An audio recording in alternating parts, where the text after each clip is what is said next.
सब मोहल्ले वाले मेरे आसपास खड़े होकर चिल्ला रहे थे, ये चमत्कार है। लेकिन मुझे ये समझ नहीं आ रहा था, मैं खुशियाँ मनाऊं या चिल्ला चिल्ला कर रोना शुरू कर दूं। मुझे ये समझ ही नहीं आ रहा था, ये कैसा चमत्कार था जिसने मुझे मेरा सब कुछ छीन लिया था, पर दूसरी तरफ मुझे सब कुछ वापस भी दे दिया। वह सब लोग मेरे पीछे भागे, लेकिन मैं भी वहाँ से भाग उठी। पता नहीं वह मेरे साथ क्या करना चाहते थे। कहने लगे, तुम्हारे साथ ये चमत्कार हुआ है, तुम जरूर एक अच्छी औरत हो। मैंने बहुत कुछ बर्दाश्त किया था, लेकिन मैं नेक औरत नहीं थी। लोग पीछे भाग उठे थे, मैं जल्दी वहां से चली गई और जिस चीज को गले से लगाए भाग रही थी, जब उसकी तरफ देखा तो कदमों तले से जमीन निकल गई। लेकिन भगवान के चमत्कार पर यकीन आ गया था, क्योंकि मैंने देखा कि मैं अपनी ही। ये था कहानी का शीर्षक। अब सुनिए पूरी कहानी। मैं इस दुनिया की सबसे बदनसीब औरत थी, जिसने ना अपने माँ बाप के तरफ से इज्जत मिली थी और ना उनका प्यार। और मेरी जिंदगी में जो दुख लिखे गए थे, उनकी शुरुआत मेरे अपने ही घर से हुई थी। मेरी शादी कम उम्र में इस तरह करवा दी गई थी, जैसे मैं उनके ऊपर कोई बोझ थी जिसे जल्दी से उतार देना जरूरी हो। मैं 7 बहनों में सबसे छोटी थी और शायद इसी वजह से सबकी नज़रों में मेरे लिए कोई प्यार नहीं था। उन्हें तो बस ये था कि मुझे अपने घर से चलता करें। सबसे बड़ी समस्या ये था, मुझे जल्द से जल्द किसी के खूंटे से बांध दिया जाए, जैसे मैं कोई सामान हूँ। गरीबी हमारे घर को ऐसे जकड़ रखा था कि हर फैसला हालात के दबाव में रहकर किया जाता था। जब मेरे लिए रिश्ता आया तो माँ ने कहा, कुंवारे लड़के का रिश्ता आया है, वो पहले से शादीशुदा नहीं है, अच्छा कमाता है, ये बहुत है। अब क्या ज़्यादा खोजबीन की जाए। हमारे हालात के हिसाब से उससे अच्छा कुछ नहीं मिल सकता। मेरी माँ का व्यवहार ऐसा ही था, जैसे मैं उनके लिए एक जिम्मेदारी थी, जिसे वह जितनी जल्दी हो सके अपने ऊपर से उतारना चाहती थी। मैंने हिम्मत की कि अपनी माँ से कहूँ, माँ, इस लड़के के बारे में मोहल्ले में अच्छी बातें नहीं सुनी मैंने। मेरी दोस्त बता रही थी कि वो बहुत बुरा इंसान है और इसके चाल चलन भी ठीक नहीं है। लेकिन माँ ने मेरी बातों को नज़रअंदाज कर दिया। वह कहने लगी, बेटी, लोगों का तो काम ही है बातें बनाना। जो भी कह रहे हैं इसका मतलब ये नहीं है कि ये सब कुछ सच हो। चुप करके शादी कर लो, नहीं तो हमारी जैसी समस्याएं चल रही है उसके हिसाब से ये रिश्ता तेरे लिए सबसे अच्छा है। इसके बाद मेरे पास कोई गुंजाइश ही नहीं। बेटा, ऐसा मत करना कि मुझे ये बात दोबारा कहना पड़े। मम्मी के दबाव में आकर मजबूरन मुझे हाँ करनी पड़ी। मेरी शादी विनय नाम के लड़के से करवा दी गई, जिसे मैंने देखा तक नहीं था। लेकिन जब शादी हुई और मैंने उसे पास से देखा तो पता चला तब तक लड़का था जब तक हम कह रहे थे लड़का। हकीकत ये थी, वो मेरी उम्र से दुगना बड़ा था। एक पूरा मर्द था, जिसकी उम्र का अंदाजा शायद किसी ने भी नहीं लगाया था। फिर भी दिल में एक छोटी सी उम्मीद जागी। मैंने सोचा कि शायद मेरी आने वाली जिंदगी में कुछ ठीक ठाक हो जाए। शायद ये मेरा ख्याल ही था और मुझे वह सुकून दे जो मुझे अपने माँ बाप के घर में कभी नहीं मिला। शादी की रात में अपने कमरे में बैठी थी, रेड कलर के लहंगे में लिपटी हुई थी, जेवर से लदी हुई थी, अपनी किस्मत के फैसले का इंतजार कर रही थी। दिल में बहुत ज़्यादा डर था। ये कमरा मेरे लिए अनजाना सा था और वह आदमी जिसके साथ मुझे ज़िंदगी बितानी थी, वह भी मेरे लिए एक अजनबी था। कमरे के दरवाजे की तरफ नज़रें जमी हुई थी। हर आहट पर मेरा दिल धड़कने लगता था।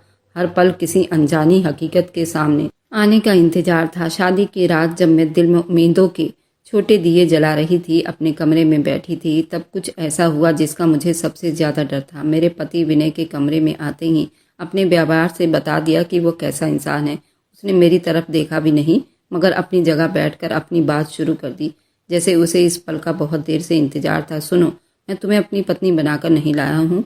ये बात अच्छी तरह से अपने कान में बैठा लो। यहाँ तुम्हें मेरी नौकरानी बनकर रहना होगा। इस घर में जो कुछ होगा वो मेरी मर्जी के हिसाब से ही होगा। तुम्हें सिर्फ मेरी बात माननी है और किसी और की नहीं, यहाँ तक कि मेरी माँ की भी नहीं। मैं हक्का बक्का रह गई। ये शब्द मेरे कानों में बिल्कुल जहर की तरह उतर रहे थे। मैंने सोचा कि शायद वो मुझे डरा रहा हो, लेकिन अगले ही पल उसने अपनी बात पर जोर देने के लिए मेरे मुंह पर थप्पड़ मार दिया। वह थप्पड़ मेरे जिस्म के तकलीफ से ज्यादा मेरे दिल पर लगी थी। उस एक पल में मुझे अंदाजा हो गया था कि मेरी बाकी जिंदगी कैसी बीतने वाली है। उम्मीदें थी जो दिल के किसी कोने में पल रही थी, एक पल में बुझ सी गई थी। मैंने आंसू छुपाने की कोशिश की, लेकिन दिल में एक सवाल बार बार उठ रहा था, क्या यही मेरी किस्मत है? क्या आने वाली यही मेरी जिंदगी है? इसके सपने मैंने कभी अपनी कम उम्र में भी नहीं देखे थे। वह पल मेरे लिए किसी कयामत से कम नहीं था। रात किसी तरह बीत गई, लेकिन मेरे दिल पर जो बोझ था वह कम नहीं हो रहा था। सुबह हुई तो मैंने खुद को एक अजनबी घर में पाया। कमरे से निकलते हुए मेरे दिल पर डर था कि बाहर क्या होगा, मेरी सास और नंदे घर के दूसरे रिश्तेदार कैसे होंगे। लेकिन जैसे ही मैंने उनसे मुलाकात की मुझे एक अजीब सा सुकून मिला। मेरी सास एक बहुत नरम दिल औरत थी और समझदार औरत थी। उन्होंने मुझसे कहा, बेटी हमें ये पता है कि विनय कैसा है, वह सिर्फ तुम्हारे साथ नहीं हम सबके साथ यही व्यवहार रखता है। इस घर में कोई ऐसी लड़की ही आ सकती है जिसके नसीब पहले से ही फूटे हों। लेकिन तुम फिक्र ना करो, हम तुम्हें अपना समझेंगे और अच्छे से रखने की पूरी कोशिश करेंगे। उनकी ये बात मेरे लिए एक तरफ तसल्ली में थी, लेकिन दूसरी तरफ एक ऐसी हकीकत जिसे मैं स्वीकार ही नहीं कर पा रही थी। मैंने सोचा, अगर मेरे नसीब में अच्छे लोग भी हैं तो उनके साथ साथ एक ऐसा आदमी क्यों है जो न सिर्फ उनके लिए बल्कि मेरे लिए भी नर्क बन चुका है। मेरी नंद भी अच्छी थी और मेरे पास आई और कहने लगी, भाभी हम जानते हैं कि भाई तुम्हें डरा रहा है, वह हमेशा ऐसा ही है। हम सब उनके व्यवहार के आदी हो चुके हैं, लेकिन तुम फिक्र ना करो, हम तुम्हारे साथ हैं। उनकी बातों में थोड़ी हमदर्दी तो दिखाई दी, लेकिन उनकी बेबसी भी दिखाई दे रही थी। मुझे जल्दी ही एहसास हो गया, ये घर सिर्फ विनय के वसूलों पर चलता है। यहाँ कोई अपनी मर्जी से कुछ नहीं कर सकता। मेरी सास जो एक समझदार औरत थी, खुद भी विनय के सख्त व्यवहार के आगे मजबूर थी। मेरी नंदे जो अपनी उम्र के लिहाज से खुशियों की हकदार थी, एक ऐसे माहौल में रहने पर मजबूर थी जहाँ खुशी का सोच ही मिट चुका था। वक्त के साथ साथ मैं इस घर में एक और बेबस औरत बन गई। विनय के जुल्म सहना मेरी रोज की जिंदगी का हिस्सा बन गया था। मैंने सोचा था कि शादी के बाद मेरी जिंदगी में खुशी आएंगे, लेकिन यहाँ तो हर दिन एक नया इम्तिहान था। मेरे सपने, मेरी इच्छा सब एक एक करके खत्म हो रहे थे। मैंने खुद को उन औरतों की टीम में शामिल पाया जो पहले ही विनय के जुल्म के आगे झुक चुकी थी। हम सब एक दूसरे का सहारा थे, लेकिन अपनी अपनी बेबसी के साथ जीने पर मजबूर थे। मुझे ये सोचकर हैरानी होती थी, विनय जैसा इंसान इन सबको कैसे काबू में रखा हुआ है। उसके जुल्म ने हम सबको ऐसा बना दिया था कि हम उसकी हर बात मानने पर मजबूर थे। ये घर विनय का था और यहाँ सिर्फ उसकी मर्जी चलती थी। हम सब उसके उसूलों के कैदी थे। हमारी जिंदगी एक ऐसी कैद में थी जिसे निकलना मुमकिन नहीं था। हर दिन विनय की सख्त बातें, व्यवहार मेरा दिल तोड़ती रहती थी, लेकिन मेरी सास और नंद की मोहब्बत मुझे जीने की थोड़ी बहुत हिम्मत दे देती थी। मैंने उनके साथ रहकर सीख लिया था अपनी खुशी का ख्याल छोड़कर दूसरों का सहारा बनना। शायद इस घर में जीने का एक ही रास्ता है। यहाँ हर औरत के पास अपनी कहानी थी, लेकिन सब कहानियों का अंजाम एक ही था, विनय की मर्जी के हिसाब से जिंदगी बिताना। और अब मैं इन कहानियों में शामिल हो गई थी। अपनी किस्मत पर शिकायत करती, लेकिन अपनी बेबसी के आगे सर झुका लेती। शादी के बाद एक बहू होने के नाते मेरे दिल में हमेशा यही इच्छा थी कि मेरा पति मुझसे खुश रहे। मैंने सोचा था कि अपनी खूबसूरती, अपनी मोहब्बत और अपनी सेवा से विनय का दिल जीत लूंगी। मैं बहुत खूबसूरत थी, ये बात मुझे मालूम थी, लेकिन विनय के व्यवहार ने मुझे जल्दी ही ये समझा दिया कि उसे मेरी खूबसूरती से कोई मतलब नहीं थी। पहले पहल तो मैंने सच संवर कर अपने आप को खूबसूरत दिखाने की कोशिश की। मैं रोज आईने के सामने खड़ी होकर सोचती थी, विनय को क्या पसंद होगा। मैंने अच्छे कपड़े पहनना शुरू किया, अपने बालों को अलग अंदाज में संवारना, हल्का फुल्का सा मेकअप करने लगी, उम्मीद करते हुए कि शायद वह मेरी तरफ ध्यान दे। लेकिन जब भी वह आता, या तो वो मेरी तरफ देखता ही नहीं या कोई ऐसी गाली गलौज कर देता। एक दिन जब मैंने खास तौर पर तैयार होकर उसका स्वागत किया था, उसने सरसरी नज़र डालकर कहा, क्या हाल बनाया हुआ है तुमने? तुम पर ये रंग बिल्कुल अच्छा नहीं लगता। मेरी उम्मीदों पर जैसे पानी फिर गया। मैंने सोचा कि शायद मैं गलत कर रही हूँ, इसलिए मैंने दूसरे तरीके से आजमाए। एक दिन मैंने उसके पसंद का खाना बनाने का सोचा। मेरी सास ने बताया कि विनय को छोले भटूरे बहुत पसंद है, बड़े प्यार से खाता है। मैंने अपनी पूरा ध्यान और मेहनत से उसके लिए छोले भटूरे बनाए। जैसे ही खाने की मेज पर आकर पहला निवाला लिया, उसके चेहरे पर अजीब सी असर दिखाई दिए। फिर वो बोल उठा, ये तुमने क्या बनाया है? ना इसमें नमक ठीक है, ना मिर्ची। खाना पकाना भी नहीं आता या सिखाना पड़ेगा? मेरा दिल जैसे टूट गया। मैंने अपनी मेहनत पर पानी फिरते हुए देखा, लेकिन मैं हार नहीं मानी। एक दिन मैंने सोचा कि शायद उनके दिन भर की थकान दूर करने के लिए मैं उसका ख्याल रखूं तो वह खुश हो जाएगा। मैंने उसके कपड़े धोकर इस्त्री की, उसके कमरे को साफ सुथरा किया और रात को चाय बनाकर उसके पास ले गई। लेकिन उसने बजाय मेरा धन्यवाद करने की उल्टा ही मुझे डांट दिया। चाय बनाने की भी तुम्हें समझ नहीं है, इसमें दूध ज्यादा डाल दिया है। अब मेरी हर कोशिश नाकाम होती जा रही थी। एक दिन मेरी सास ने मुझसे कहा, बेटी मर्द को खुश रखना आसान नहीं होता, खास तौर पर विनय जैसे मर्द को। वह खुद जिंदगी में खुश नहीं होते और किसी और को क्या खुश रखेंगे। मैंने उनकी बात समझने की कोशिश की, लेकिन मेरे दिल में एक इच्छा थी कि मेरा पति मुझसे मोहब्बत करे, मुझे स्वीकार करे। मैंने फिर से एक और कोशिश की। मैंने उसके आराम का खास ध्यान रखना शुरू कर दिया। जब आता मैं उसके जूते अपने हाथों से उतार कर रखती, पानी का गिलास देती और उसे दिन भर की बातें पूछा करती, लेकिन उसके जवाब हमेशा अलग अलग और दूसरे होते। एक शाम में खास तौर पर उसके लिए एक कीमती तोहफा खरीदा। मैंने अपनी सास से राय करके उसके लिए अच्छी सी घड़ी खरीदी। जब मैंने वह घड़ी उसे दी तो उसने हैरानी से पूछा, ये क्या है? मैंने कहा, यह आपके लिए तोहफा है, मैंने आपको खुश करने के लिए खरीदा है। लेकिन वह हंसकर बोला, ये तुमने क्या सोचकर खरीदा है? मुझे ऐसी चीजें बिल्कुल भी पसंद नहीं। हर बार जब मैं उसके करीब जाने की कोशिश करती, वो मुझसे उतना ही दूर हो जाता। मैं दिन रात यही सोचते हुए बिता देती, आखिर ऐसा क्या करूं जो विनय को खुश कर सके। लेकिन हर बार मेरी कोशिश नाकाम रहती। विनय के व्यवहार ने मेरे दिल को टुकड़ों में बांट दिया था। मैं अक्सर रातों को अपने आंसू छुपाती, ये सोचते हुए कि क्या मेरी जिंदगी की हकीकत है, क्या मेरे नसीब में यही लिखा था। मैं एक ऐसे आदमी के लिए कोशिश करती रहूं जो मेरी किसी बात से खुश नहीं हो सकता। लेकिन फिर भी मैंने हिम्मत नहीं हारी। शायद एक दिन वो मेरी कोशिशों को समझे और मुझे स्वीकार करे। ये उम्मीद अब भी मेरे दिल के एक कोने में कहीं जिंदा थी। जिंदगी के हर पल में मायूस और गम के साए में अपने आप को छुपाए रखती थी। लेकिन एक दिन ऐसा हुआ जब मैं विनय को खुश देखा। ये पल उस वक्त आया जब उसका कजन अपने 2 साल के बेटे के साथ घर आया। मैंने विनय को पहली बार हंसते और खुशी से चहकते हुए देखा। वह इस बच्चे के साथ खेल रहा था। उसे गोद में उठाकर बाहर ले गया और उसे चॉकलेट और खिलौने भी लेकर दिलवाया। मैं हैरान थी, ये वही आदमी है जो हर वक्त गुस्से और चिड़चिड़ापन में रहता है। बच्चों के साथ उसका व्यवहार देखकर मुझे एक अजीब सी खुशी हुई। मैंने अपनी सास की तरफ सवालिया नजरों से देखा और पूछ रही हूँ, ये क्या माजरा है? मेरी सास ने धीमी आवाज में कहा, विनय को बच्चों का बहुत शौक है, लेकिन सिर्फ बेटों का।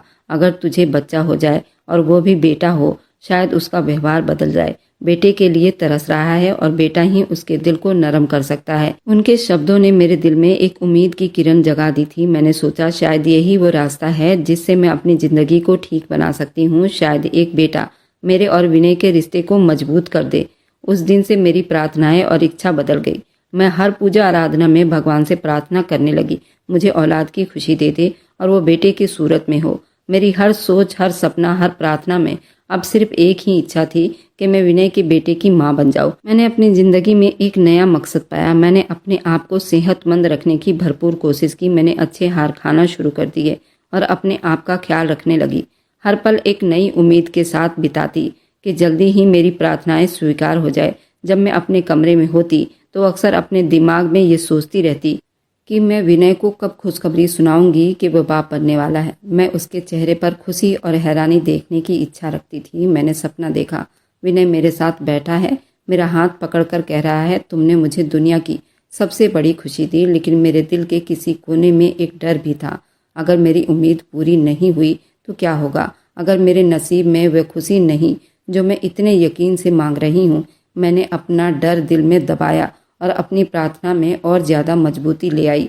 एक दिन मेरी सास ने मुझे तसल्ली देते हुए कहा, बेटी, औलाद भगवान की देन है और वह अपने बंदों पर तरस करता है, तो प्रार्थना करती रहो, भगवान सुनने वाला है। विनय को बेटा मिल जाए तो देखना वह तुझे सर आंखों पर बिठाएगा। उनकी बातों ने मेरी उम्मीदों को और बढ़ा दिया। मेरे लिए वो वक्त किसी इम्तिहान से कम न था। हर दिन मैं उस प्रार्थना के साथ उठती और भगवान मेरी झोली खुशियों से भरते।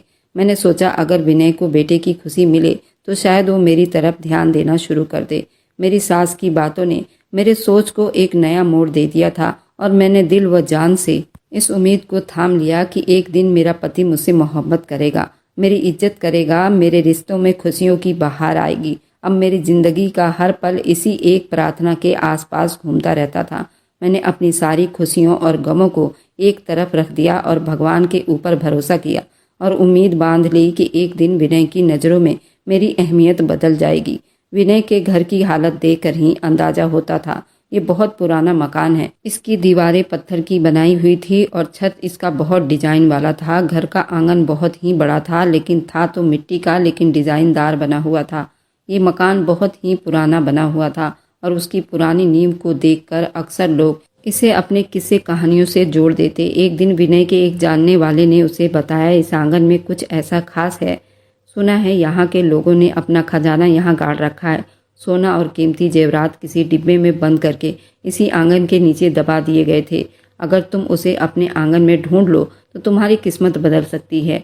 ये बात सुनकर विनय के अंदर लालच का तूफान उठ खड़ा हुआ था। उसकी आंखों में एक अजीब सी चमक आ गई। उसके सपनों की हकीकत इसी गड्ढे में छुपी हुई। उसने जल्दी तय कर लिया कि वह इस खजाने को निकाल लेगा। अगले ही दिन विनय ने अपने आंगन के आसपास खुदाई शुरू करवा दी। उसने कोई मजदूर या किसी बाहर के आदमी को अपने साथ शामिल नहीं किया, खुद ही ये काम करने का फैसला किया।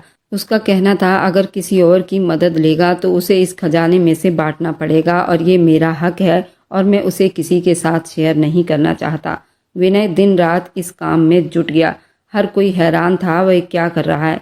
मेरी सास जो हमेशा विनय को समझाने की कोशिश करती थी उसे मना करते हुए कहने लगी, विनय ये क्या कर रहे हो? खजाने अब कहानियों में रह गए हैं। तुम ये पुराने जमाने की फालतू बातों पर यकीन करके अपने घर को बर्बाद कर रहे हो। आंगन में इतना बड़ा गड्ढा खोद रहे हो, उसे बाद में कौन भरेगा? विनय ने गुस्से में जवाब दिया, ये तुम लोग नहीं समझोगे। ये खजाना मेरी किस्मत बदल देगी। मुझे बस अपना काम करने दो। आंगन में एक बड़ा गड्ढा बन चुका था। विनय हर रात उस गड्ढे के पास जाकर खुदाई शुरू कर देता।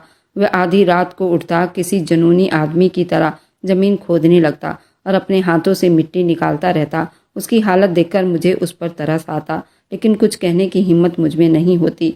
मोहल्ले वाले भी समस्याओं को लेकर बातें करने लगे थे।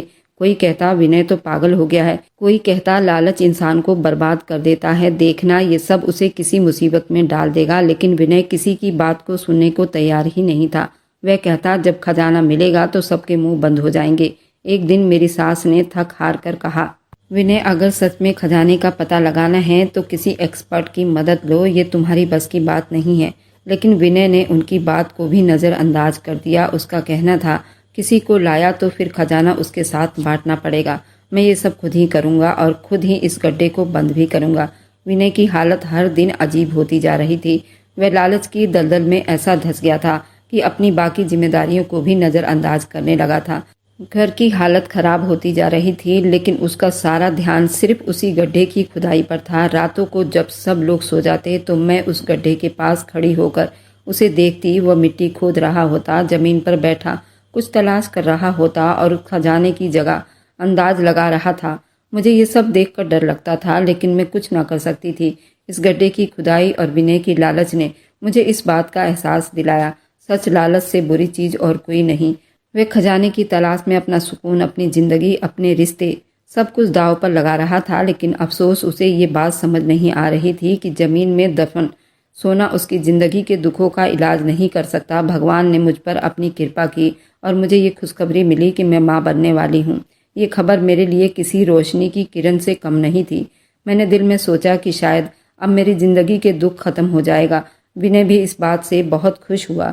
जब मैंने उसे ये बात बताई तो पहले तो हैरान हुआ, फिर खुशी से अपनी जेब से कुछ पैसे निकालकर मेरे सर से उतार कर किसी भिखारी को दे दिया। विनय का ये बदला हुआ व्यवहार देखकर मुझे लगा शायद मेरे दुखों के दिन अब खत्म होने वाले हैं। वह पहली बार मुझे हकीकत में मुस्कुराहट के साथ देख रहा था। उसके चेहरे की चमक देखकर मेरा दिल थोड़ा तसल्ली में हो गया। उसने जल्दी अपनी माँ और बहनों को बुलाया और उनसे कहा, मम्मी अब आप लोगों को इसका ख्याल रखना होगा, उसे किसी काम से हाथ नहीं लगाने देना। मेरी सास और नंदे तो पहले ही मेरा बहुत ख्याल रखती थी, लेकिन विनय के कहने के बाद वे और ज़्यादा चौकन्नी हो गई। मेरी सास ने कहा, अरे हमें तो पहले ही पता था मनीषा अब हमारे लिए किसी मालकिन से कम नहीं, उसका पूरा ख्याल रखेंगे। ये सब सुनकर मैं बहुत खुश हुई। मेरे दिल में एक उम्मीद की किरण जाग उठी। शायद ये वक्त मेरे और विनय के रिश्ते में बहुत बदलाव लाएगा। विनय बार बार यही कहता था, हमारे घर बेटा आएगा, हमारा वारिस आएगा। उसकी बातों में खुशी झलकती थी। उसने तो यहाँ तक कह दिया था उसने अपने बेटे का नाम भी सोच लिया है। लेकिन एक दिन मैंने हिम्मत करके विनय को कहा, अगर बेटी हुई तो? ये सुना था कि उसका चेहरा बिल्कुल उतर गया। उसने जल्दी गुस्से से कहा, खबरदार ऐसी मनहूस बात अपने मुंह से निकाला। हमारे घर में बेटा ही आएगा और कुछ नहीं। मैं उसका गुस्सा देखकर हैरान रह गई। मैंने सोचा कि शायद वह मजाक कर रहा है, लेकिन वह अपनी बातों से बहुत गंभीर लग रहा था। वह अब कहने लगा, अगर बेटी हुई तो वो मेरी नहीं होगी, मैं उसे इस घर में नहीं रखूंगा। ये सुनकर मेरी आंखों में आंसू आ गए। मैंने धीरे से कहा, तो फिर कहाँ ले जाएंगे? उसने सख्ती से जवाब दिया, मुझे नहीं पता, लेकिन यहाँ सिर्फ मेरा बेटा पैदा होगा। मैंने ये बात अपनी सास को बताई। उन्होंने गहरी सांस ली और कहा, बेटी, मैंने पहले ही कहा था कि विनय को बच्चों का बहुत शौक है, लेकिन सिर्फ बेटों का। वह लड़कियों से बहुत नफरत करता है। अब तुम बस प्रार्थना करो इस घर में बेटा पैदा हो। मेरी सास के ये शब्द मेरे दिल में गूंजने लगे। मैंने उसके चेहरे पर मायूसी की एक झलक देखी और उनकी आंखों में बेबसी देखा। मैं समझ गई इस घर में औरत होना कितना बड़ा जुर्म समझा जाता है। मैंने अपनी ज़िंदगी के दिन प्रार्थनाओं में बिता दिए। मेरा दिल चाहता था, हे भगवान, विनय की सोच को बदल दे, लेकिन अंदर ही अंदर मुझे ये भी पता था कि उसकी सोच कभी नहीं बदलेगी। वह सिर्फ एक बेटे को अपनी ज़िंदगी की खुशी समझता था और लड़कियों से बहुत नफरत करता था। विनय के व्यवहार में थोड़ा बदलाव तो था। कभी वो मेरे साथ नरम शब्दों में बात करता, तो कभी दोबारा वही सख्त और मारपीट करने लगता। उसका ये मिजाज देखकर मुझे बहुत डर लगने लगा था, लेकिन मैंने हिम्मत नहीं हारी। मैंने दिल में ये इरादा किया कि चाहे कुछ भी हो जाए, मैं अपनी औलाद की हिफाजत करूंगी, चाहे वो बेटा हो या बेटी। विनय ने गड्ढे को इतना खोद लिया था, अब वो पूरे घर में सिर्फ गड्ढा ही नजर आने लगा था। गड्ढा इतना गहरा हो चुका था, करीब 8 से 10 फीट तक खुदाई हो चुकी थी। मिट्टी इतनी नरम और गीली हो गई थी जैसे कि पांव रखते ही मिट्टी में धंसना शुरू हो जाता था। सब लोग विनय को कहते कि इस गड्ढे से पानी के अलावा कुछ नहीं निकलेगा, मगर विनय ने उन सब की बातों को नज़रअंदाज किया। वह इस गड्ढे से खजाना निकालने के लिए बराबर खुदाई कर रहा था और उसकी नज़रें सिर्फ अपनी कामयाबी की तरफ थी। वह हर दिन गड्ढे में और ज़्यादा खुदाई करता रहता और रात को भी उठकर काम करता। उसका मानना था उसकी मेहनत जल्द कामयाब हो जाएगी, मगर हकीकत में वह सिर्फ अपनी बेवकूफ़ी में मगन था। विनय का व्यवहार मेरे लिए बेहद दुखद बना रहा था। वह गड्ढा खोदने की हद तक पहुंच चुका था, लेकिन उसका व्यवहार मेरे साथ दिन ब दिन बदलते जा रहा था। मुझे लगता था उसका दिल कभी भी मेरे लिए नरम नहीं हो सकता। बराबर इसी कोशिश में थी अगर घर का माहौल अच्छा हो गया, लेकिन मुझे अंदर ही अंदर ये डर था कि मेरे पति का व्यवहार कभी नहीं बदलेगा। उसने कभी मेरी इज्जत नहीं करनी और मोहब्बत का तो सवाल ही पैदा नहीं होता। मैंने अपना घर बसाने की कोशिश शुरू की, क्योंकि मैं जानती थी अगर मेरा घर टूट गया तो मैं कहाँ जाऊंगी। मेरे घर में मुझे कोई पूछने वाला नहीं था। बोझ समझकर मुझे यहाँ ब्याह दिया गया था। यही सोचकर मैं इस रिश्ते को संभालने की कोशिश कर रही थी। एक दिन मैंने डॉक्टर के पास जाकर पूछा, क्या मेरे पेट में जो बच्चा है बेटा है या बेटी? डॉक्टर ने मुझे तसल्ली देते हुए कहा, अभी आपका पहला बच्चा है, इस मामले में फिक्र करने की कोई ज़रूरत नहीं है। बेटी हो भी गई तो बाद में भगवान तुम्हें बेटा जरूर देगा। डॉक्टर की बातें सुनकर मुझे कुछ सुकून आया, मगर मैं जानती थी कि मेरे पति के लिए ये कोई ज़रूरी बात नहीं थी। वह हमेशा यही कहता था, बेटा ही होगा, और उसकी बातों से मैं बहुत डर जाती थी। विनय ने किसी रिश्तेदार से ये कहा था, अगर मेरी बेटी हुई तो उसे घर में नहीं रखूंगा। इस बात ने मेरे दिल पर बहुत गहरा जख्म लगाया था। मैंने ये सोचा कि इतनी नफरत सिर्फ एक बेटी के लिए, क्या उसके लिए ये बात इतनी ज़रूरी थी? क्या मुझे अपनी ज़िंदगी के किसी हिस्से में भी कभी मोहब्बत मिलेगी? फिर वह दिन भी पास आ गया था जब मेरी औलाद का वक्त आया। मैं कई दिनों से अजीब तरह के दर्द में पड़ी हुई थी और जिस्मानी हालत बहुत ख़राब हो चुकी थी। घर वालों को पता चला मेरा बच्चा जल्दी इस दुनिया में आने वाला है। उन्होंने दाई को घर बुला लिया। दिल में एक अजीब सी बेचैनी और डर था, क्योंकि मुझे मालूम था कि मेरी ज़िंदगी की सबसे बड़ी परीक्षा शुरू होने वाली है। मेरी हालत इतनी नाजुक हो चुकी थी, मुझे लग रहा था जैसे किसी पल सब कुछ ख़त्म हो जाएगा। ये था वो पल जब मैंने महसूस किया कि मेरी ज़िंदगी में सब कुछ मुश्किल हो चुका है, और उसके बावजूद मैं अपने बच्चे के लिए एक सुरक्षित दुनिया बनाने की कोशिश कर रही थी। मैं भगवान से बहुत प्रार्थना की कि जो भी हो मेरे बच्चे को सेहतमंद और सुरक्षित रखे। मेरे दिल में उम्मीद की एक किरण जागी थी, शायद अब मेरे पति का व्यवहार बदल जाए। लेकिन जब मुझे पता चला कि मेरी बेटी हुई है तो मुझे यकीन नहीं था कि अब मैं उसकी मोहब्बत के लायक होंगी। विनय तो बिल्कुल आपे से बाहर हो गया था। जब उसने सुना कि मेरी बेटी पैदा हुई है, उसने अपना मुंह ही बंद कर लिया। वह कुछ दिन चुप रहा, जैसे कि वह इस बात को स्वीकार करने के लिए तैयार ना हुआ हो। 3-4 दिन इसी तरह चुप्पी में बीत गए। विनय का व्यवहार उस वक्त और ज्यादा बदल गया था जब उसने मेरी सास और नंदों को भेज दिया।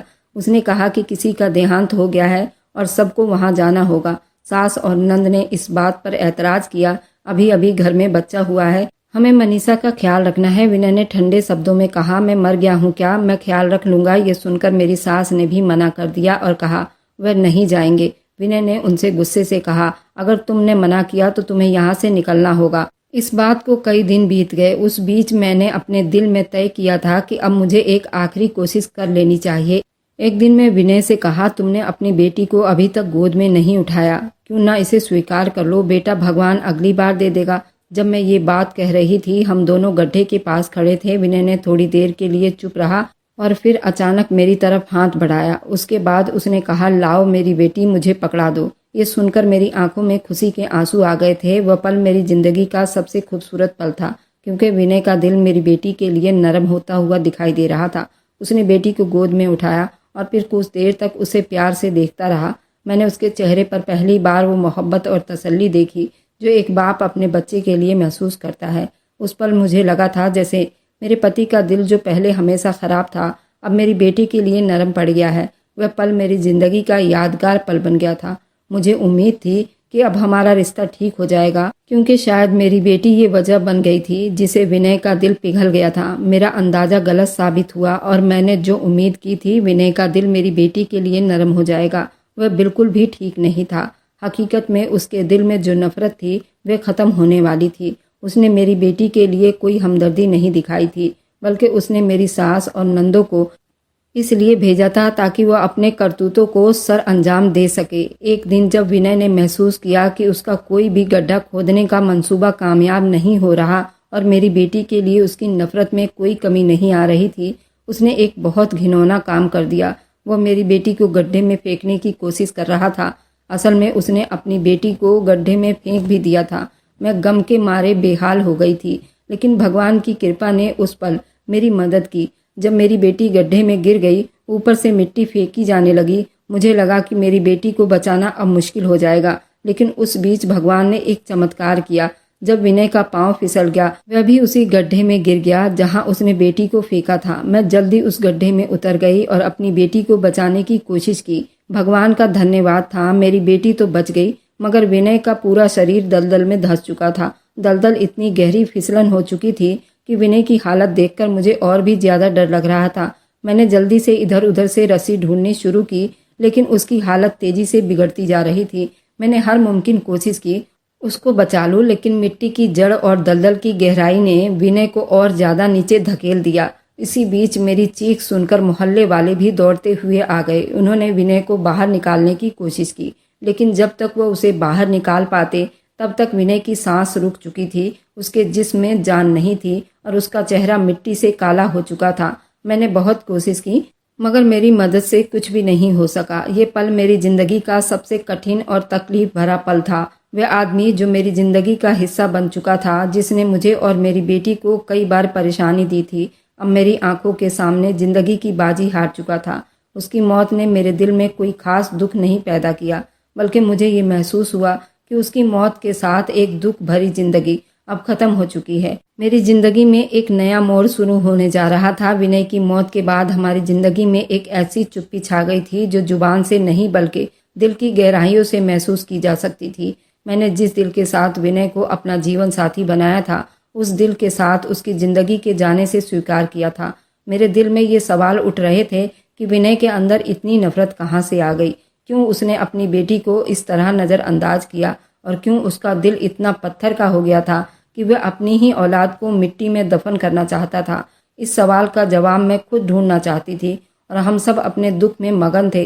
लेकिन धीरे धीरे हमने अपने आप को मजबूत बनाया और इस बात को पूरे 1 महीने बीत गए। मेरी सास तो अपने बेटे के गम में ज़्यादा ही निढाल थी, लेकिन उसके व्यवहार से भी परेशान थी। अब घर में बहुत शांति थी।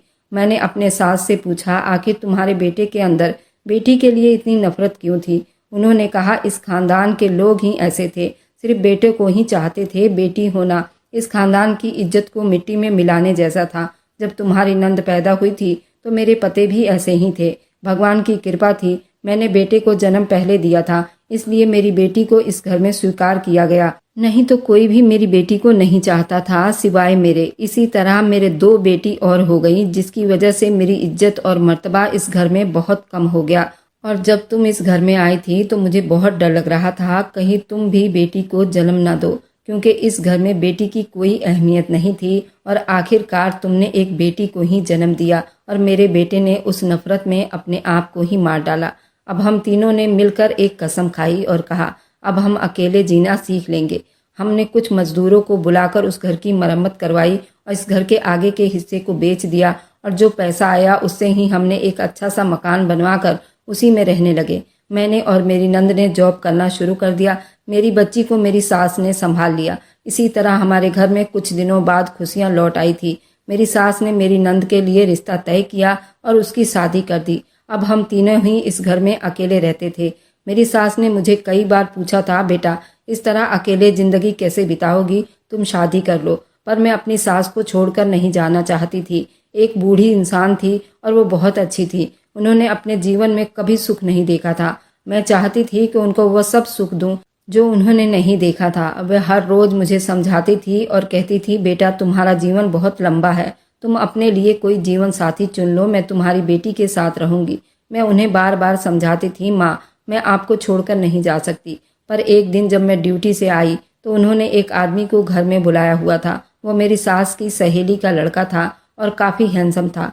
कुछ दिन पहले ही उसकी पत्नी की मृत्यु हो गई थी। उसका एक ही बेटा था। वह ऐसी औरत से शादी करना चाहता था जो उसके बच्चे की परवरिश कर सके और उसको माँ की ममता दे सके। मेरी सास ने मुझ पर बहुत प्रेशर डाला और कहा, ये शादी तुम जरूर करोगी, मैं अपनी पोती को रख लूंगी। मेरे घर वाले भी मुझ पर दबाव बनाने लगे। आखिरकार मुझे ये शादी करनी पड़ी। संजय एक बहुत अच्छा इंसान था। पहली बार मुझे अपने जीवन में कोई इतनी इज्जत दे रहा था और वो मेरा बहुत ख्याल रखता था। उसने कहा कि तुम चाहो तो अपनी जॉब भी कर सकती हो। वह सच में बहुत अच्छा इंसान था और वह औरतों की इज्जत करता था। वह कहता था कि तुम अपनी बेटी को भी साथ में ले आओ, लेकिन मेरी सास का कहना था, मैं अपनी पोती के साथ ही रह लूंगी, तुम अपना जीवन अपने हिसाब से बिताओ। जबकि संजय का कहना था कि मैं आंटी को भी अपने साथ रखूंगा, लेकिन वह कहती थी कि नहीं, मैं अपने घर में खुश हूँ। वह कहती थी, यहाँ मेरी बहुत सी यादें हैं, बुरा ही सही, लेकिन अपना खून, अपना परिवार, अपना घर, मैं इसे छोड़कर कहीं नहीं जाऊंगी। इसी तरह मैं अपने परिवार के साथ बिजी हो गई। मेरी एक और बेटी हुई। संजय ने मुझे सर आंखों पर रखा हुआ है। वाकई वो बहुत तारीफ लायक आदमी है। वह मेरी बड़ी बेटी को भी बहुत चाहता है और मेरी सास को भी बहुत चाहता है। वह हर महीने उनके खर्चे के पैसे भेजता है। मेरी बड़ी बेटी भी अब 18 साल की हो गई है। मेरी सास कुछ ज्यादा ही बूढ़ी हो गई हैं, लेकिन वह हमारे साथ नहीं रहना चाहती। वह कहती हैं, मैं यहीं मरूंगी, मेरा यहीं क्रियाक्रम कर देना। हम भी उन्हें मजबूर नहीं करते, समय समय पर उनकी देखभाल करते रहते हैं। अब आप लोग बताइए कि क्या मैंने दूसरी शादी करके गलत किया या ठीक। और मेरी वीडियो जहां से भी आप लोग देखते हैं, कमेंट में अपने शहर और राज्य का नाम जरूर बताइए। मुझे आप लोगों के कमेंट पढ़ने में बहुत आनंद आता है और उन सभी का मैं बहुत बहुत धन्यवाद करना चाहती हूँ जो लोग मेरी वीडियो को देखते हैं और लाइक करते हैं और शेयर करते हैं।